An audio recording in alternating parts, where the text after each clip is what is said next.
With the 12th November deadline for the formation of a unity government in South Sudan fast approaching, warring South Sudan parties met in State House Entebbe at the invitation of President Yoweri Museveni to discuss the modalities for a transitional government.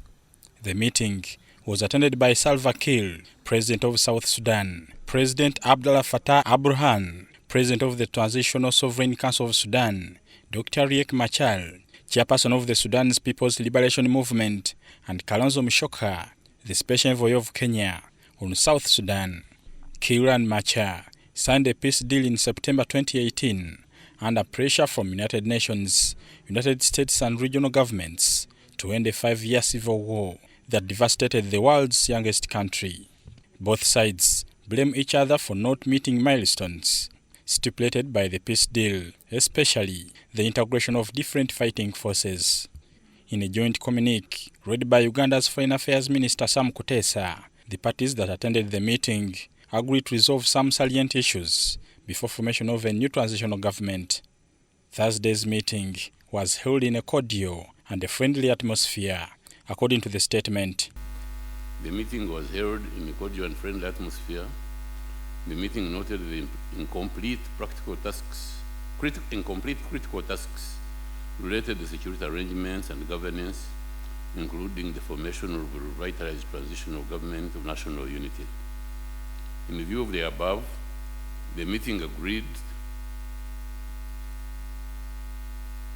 to extend the pre-transitional period for 100 days, effective from the 12th of November 2019, and to review progress after 50 days from that date, and the report be submitted to the heads of state and parties. The parties agreed to establish a mechanism from the guarantors, and the parties supervise the implementation of the critical tasks. During this period, the 4 IGAD countries represented in the meeting agreed to request IGAD to address the status of Dr. Riek Machar. The leaders urged the international community to continue supporting the implementation of the revitalized agreement. They also undertook to remain engaged and seized of the developments in South Sudan. HE President Salva Kiir and His Excellency Abdul Fattah Burhan expressed their appreciation to President Yoweri Museveni, the government and people of Uganda, for the warm welcome and hospitality extended to them during the visit done at State House Entebbe on 7th November 2019. Thank you very much. Thank you. The parties also agreed to establish a mechanism from the guarantors and the parties to supervise the implementation of the critical tasks. Under the arrangement signed in 2018, opposition leader Dr. Riek Machar was to return to the capital Juba and once again serve as President Salva Kiir's deputy as part of a power-sharing deal. The meeting resolved to look into this status. President Yoweri Museveni of Uganda has always strongly urged political leaders in Africa to work for peace and the prosperity of their people and stop wasting time on retrogressive sectarian issues like the identity of tribe or region. Managing society is like being a doctor. If you are a doctor and you do a wrong diagnosis of a patient, that patient will never get cured.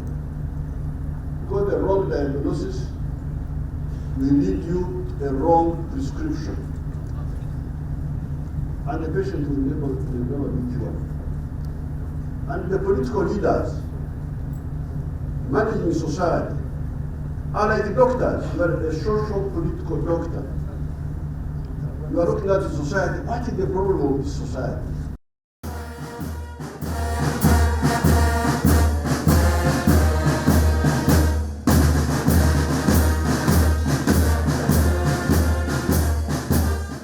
Speaking at the formal opening of the Sudanese peace talks in Juba last month, witnessed by Prime Minister of Ethiopia, Dr. Abiy Ahmed, the Prime Minister of Egypt, Mustafa Madbuli, and members of the diplomatic corps, President Museveni, using Arabic words to drive his point home, told the huge gathering at the Freedom Hall that most leaders in Africa, including Uganda, had failed to answer the question of where the prosperity of the people comes from, until one author, Adam Smith, spelled out in his book that wealth comes from the people. Intihazia, opportunism, people who are ideologically bankrupt, they have no alternative except to use the intihazia of religion, of tribe, of race. This is a crime against Africa. Oil-producing South Sudan, which became an independent country in 2011, plunged into civil war in 2013 after Kiir sacked Machar as vice president. The conflict killed an estimated 400,000 people, triggered famine and created Africa's biggest refugee crisis since the 1994 genocide in Rwanda.